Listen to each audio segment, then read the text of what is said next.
नमस्ते दोस्तों, मैं मौर्य वर्षा आपके अपने यूट्यूब चैनल पर स्वागत करती हूँ। आज हम पश्चिमी हिंदी की तीसरी बोली यानी हिंदी की जो 5 उपभाषाएं हैं उसमें से हमने पश्चिमी हिंदी की 2 उपबोली खड़ी बोली और ब्रज भाषा इस पर अध्ययन किया है। आज हम तीसरी बोली हरियाणवी या बांगरू इसका अध्ययन आज हम करने वाले हैं। ठीक है, तो चलिए शुरू करते हैं। इसका अर्थ यानी हरियाणवी का अर्थ हरियाणा शब्द की उत्पत्ति विवादास्पद है। इस पर काफ़ी वाद विवाद भी होता है।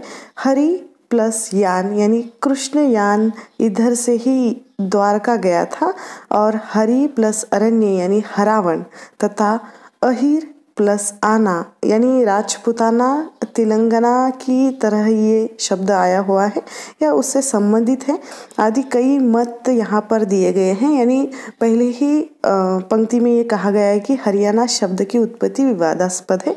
अलग अलग इसके बारे में तर्क वितर्क दिए जाते हैं। कोई कहता है कि हरियाण हरि प्लस यान है और कोई कहता है हरि प्लस अरण्य है, तो कोई कहता है अहिर प्लस आना, यानी इसके भी अर्थ अलग अलग दिए हैं। हरि अरण्य अर्थात जो जंगल का भाग होता है उसे हरियाली या हरावन कहते हैं, तो ये भी अर्थ इसका बताया जाता है। अहिर आना यानी यह जो राजपुताना से संबंधित शब्द है या तेलंगाना की तरह है ऐसा कहा है।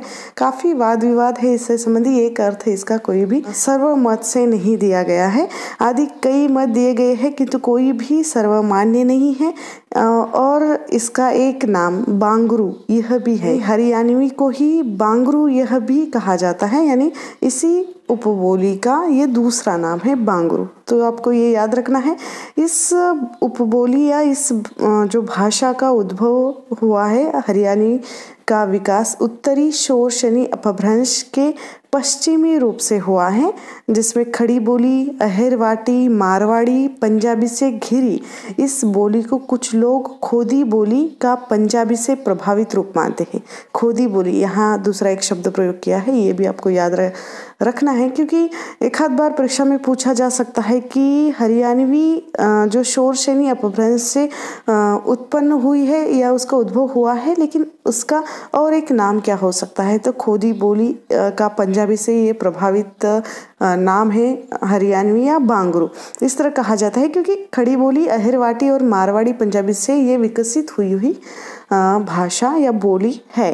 ठीक है, इस बोली का इसका क्षेत्र मोटे रूप से हरियाणा तथा दिल्ली का जो देहाती भाग है उससे संबंधित रहा है और हरियाणा के करनाल रोहतक हिसार पटियाला नाभा जिंद आदि क्षेत्रों में ये प्रमुख रूप से बोली जाती है। ठीक है, अब इस भाषा या इस बोली की बोलने वालों की संख्या 50 लाख के आसपास होगी ऐसा अनुमानता कहा जाता है, लगभग 50 लाख के आसपास।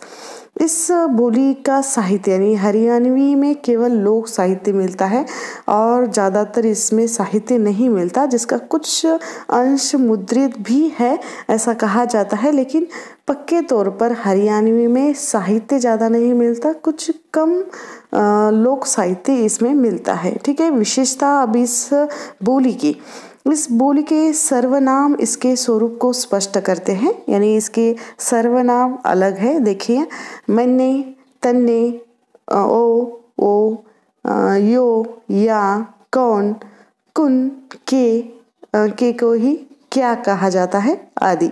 ठीक है, इसके बाद तुलनावाची विशेषणों में ते का प्रयोग होता है, जैसे ते तेरे ते बड़ा सु, ते तेरे ते बड़ा सु, यानी ते का विशेषण तुलनावाची विशेषणों में ज़्यादा होता है ऐसा कहा गया है। इसके बाद इस बोली में भी खड़ी बोली की भांति द्वित्व वर्णों की प्रधानता है। जैसे हमने खड़ी बोली की विशेषता देखते समय ये देखा था कि एक वर्ण जो डबल आ जाता है, द्वित्व यानी डबल आ जाना, तो उस वर्णों की प्रधानता इस बोली में भी दिखाई देती है। जैसे बाबू, भीतर, ऊपर, लाठी, यहाँ पर प त ब ये डबल आए हुए हैं वर्ण। ठीक है, इसके बाद इसमें प्रयुक्त कुछ कारकों के चिन्ह विशिष्ट है। जैसे मन्ने को हम हिंदी में कहते हैं कि मैंने, जो करता है। घरा हम कहते हैं कि घर में। अधिकरण मेरे सेती यानी मेरे साथ। करण, उसके लिए, संप्रदाय, इस तरह हम शब्दों का प्रयोग करते हैं। जैसे घर में, मेरे साथ में या मैंने, तो वहाँ पर इस बोली में मन्ने, जो घरा, मेरे सेती, इस तरह शब्द प्रयोग किए जाते हैं। यानी कारक चिन्ह यहाँ पर थोड़े विशिष्ट है। यानी वर्तमान काल में हिंदी में जहाँ है का प्रयोग होता है वहाँ बांगरू में से का प्रयोग होता है, यानी किया जाता है, तथा हूँ के स्थान पर सु का प्रयोग होता है। हम जैसे वर्तमान कहते कि हम कर रहे हैं, हम हैं, तो वहाँ हमसे, हम हूँ के स्थान पर हम सु कहते हैं। ठीक है। कुछ क्रिया विशेषण भी यहाँ दृष्टव्य है यानी विशिष्ट है। जैसे अट्ठे, उट्ठे, इथोड़, इथोड़ यानी इधर, कद यानी कब, तले यानी नीचे, ऊपर यानी ऊपर आदि। ठीक है। इस तरह विशेषण यानी क्रिया विशेषण भी इस बोली में थोड़े विशिष्ट है। ठीक है।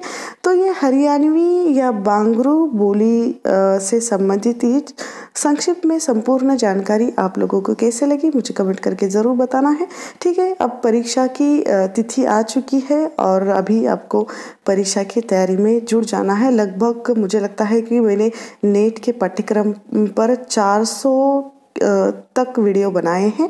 सभी नेट के पाठ्यक्रम से संबंधित ही वीडियो है, सभी नेट के पाठ्यक्रम से संबंधित वीडियो मेरे हैं। तो आप लोगों ने उतने भी अगर वीडियो देखे और उसका रिवीजन किया तो भी मुझे लगता है कि नेट परीक्षा में आपको काफ़ी मदद होने वाली है और इस आने वाली परीक्षा में आप सफलता पाएंगे। ठीक है। तो यहाँ पर हम रुकते हैं, जल्द मिलेंगे एक नए वीडियो में एक नए विषय के साथ। तब तक के लिए धन्यवाद।